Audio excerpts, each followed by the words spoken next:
Hello everyone, most welcome to my channel. Students, today's topic is sentence improvement asked in the IBPS, RRB, PO and clerk examinations.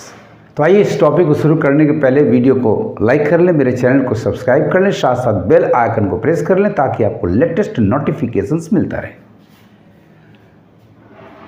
इस तरह के questions में हर question में एक sentence है और उसके सर्टेन पार्ट को, शब्दों को अंडरलाइन किया गया है। आपको देखना है कि उस अंडरलाइन पार्ट में यदि कोई ग्रामेटिकल या कंटेक्चुअल एरर है तो उसे रिमूव करने की ज़रूरत है। तो फिर आपके पास वैसे 4 ऑप्शंस होंगे, उनमें से एक को ऑप्ट करना है। यदि अंडरलाइन पार्ट बिल्कुल करेक्ट है, इसका मतलब नो इम्प्रूवमेंट इज रिक्वायर्ड, तो उसके लिए आपके पास ऑप्शन है नो इम्प्रूवमेंट रिक्वायर्ड। आइए क्वेश्चन नंबर 1 से शुरू करते हैं। The government should be accountable for all the people of the country. This word accountable is an adjective, it means responsible, answerable. आप जिसके प्रति अकाउंटेबल होंगे, जिसको आप जवाब देंगे, जिसे आपको जवाब देना है, वो है पीपल यानी समवन। तो यहाँ सेंस है, अर्थ है मोशन टूवर्ड्स का, और जब भी रिलेशन मोशन टूवर्ड्स का हो तो प्रीपोजिशन टू होता है। For stands for the purpose, किस लिए जवाब देना है, यदि ऐसा अर्थ हो तो प्रीपोजिशन फॉर होना चाहिए। यानी यहाँ फॉर एक गलत प्रीपोजिशन आ रहा है, बिकॉज गवर्नमेंट को दिखाया जा रहा है कि अकाउंटेबल होना चाहिए to the people of the country. तो आइए नो इम्प्रूवमेंट को पहले एलिमिनेट कर ले, क्योंकि यहाँ इम्प्रूवमेंट रिक्वायर्ड है। अब ऑप्शंस को, बचे ऑप्शंस को एग्जामिन करें तो number A accountable with, sorry number A is eliminated. Number 2 है, नंबर बी है accountable on, this is also eliminated, हमें चाहिए अकाउंटेबल टू। नंबर सी है अकाउंटेबल अगेंस्ट, ये भी ऑप्शन इजिली एलिमिनेटेड हो गया। Now what remains is the option number D, this is the correct one because here we have got the required preposition to. So the correct sentence होगा, underline part को improve करते हुए, the government should be accountable to the people of the country, motion towards, जिसके लिए required preposition to होता है। Question number 2, a seller brought them to Los Angeles and I give to him 9 tickets to the circus for them. Remember, यहाँ जो क्रिया give है, past indefinite form में give, उसके बाद आ रहा है टू हिम, उस व्यक्ति को, सेलर को क्या दिया, ये है 9 tickets। ये व्हाट का जवाब दे रहा है। व्हाट का जवाब देने वाला ऑब्जेक्ट डायरेक्ट ऑब्जेक्ट होता है, और हुम का जवाब देने वाला ऑब्जेक्ट इनडायरेक्ट ऑब्जेक्ट होता है। जब भी order indirect object plus direct object हो, जब भी order indirect object plus direct object हो, तो फिर बीच में किसी प्रीपोजिशन की जरूरत नहीं होती है, नो प्रीपोजिशन। इसका मतलब इंप्रूवमेंट की आवश्यकता है, हमें इस टू को रिमूव करना होगा और सीधे हमारा अंडरलाइन पार्ट का करेक्शन होगा, आई गेव हिम, हुम, हिम, व्हाट 9 tickets। ये टू की जरूरत तब पड़ती है जब ऑर्डर आपका उल्टा हो जाए, यानी डीओ प्लस आईओ हो, तो फिर आईओ इनडायरेक्ट ऑब्जेक्ट के पहले preposition to. In cases of 3 verbs bring, buy and make में प्रीपोजिशन फॉर की आवश्यकता पड़ती है। सो सबसे पहले आप option number E, no improvement required, को एलिमिनेट कर लें। अब आप देखें 4 ऑप्शंस, बचे हुए 4 ऑप्शंस में कहाँ आपको मिलता, आई गेव हिम। नंबर ए को देखा जाए तो गिव यहाँ टेंस का प्रॉब्लम है और दूसरा प्रीपोजिशन भी है, hence this is eliminated. Number B आपका आई गिव हिम, प्रीपोजिशन नहीं है, लेकिन यहाँ गिव वर्ब प्रेजेंट इंडेफिनिट में है, जो कि पास्ट में होना चाहिए था। नंबर बी भी आपका एलिमिनेटेड हो गया। She I gave him is the correct answer. Number D, I gave himself, reflexive pronoun नहीं संभव है, so this is eliminated. Hence students the right option is number C, I gave him a sailor brought them to Los Angeles and I gave him 9 tickets to the circus for day. Now is the turn of question number 3. This is the hottest summer that we have had with 30 years. Students, underline part we have had with. Relative pronoun that का antecedent superlative degree adjective के साथ है. तो adjective clause जो that से शुरू हो रहा है, क्रिया प्रेजेंट परफेक्ट की होनी चाहिए. चलिए, आपका वर्ब प्रेजेंट परफेक्ट है, यहां करेक्ट है. ये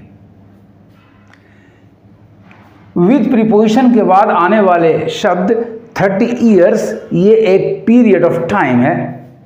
पीरियड ऑफ टाइम के लिए विद का प्रयोग नहीं होता, यानी यहां प्रॉब्लम है. वी रिक्वायर द प्रीपोजिशन इन.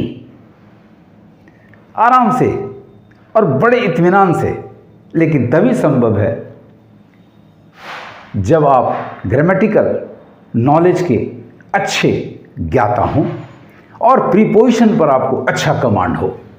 यानी विद की जगह हमें इन चाहिए, सो इंप्रूवमेंट की जरूरत है. Hence option number E, no improvement required, is easily eliminated.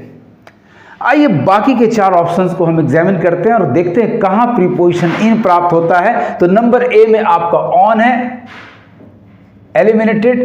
Number B में आपका इन है, टेंस भी करेक्ट है, we have had, so this is the right answer. Number C में on, a plus tense, eliminated. Number D में भी आपके past tense change है, लेकिन प्रीपोजिशन सही है, बट यहां हैव नहीं बल्कि हैव हैड होना चाहिए था. सो this is also eliminated. Here the correct answer is option number B, we have had in. This is the hottest summer that we have had in 30 years. Now come to question number 4.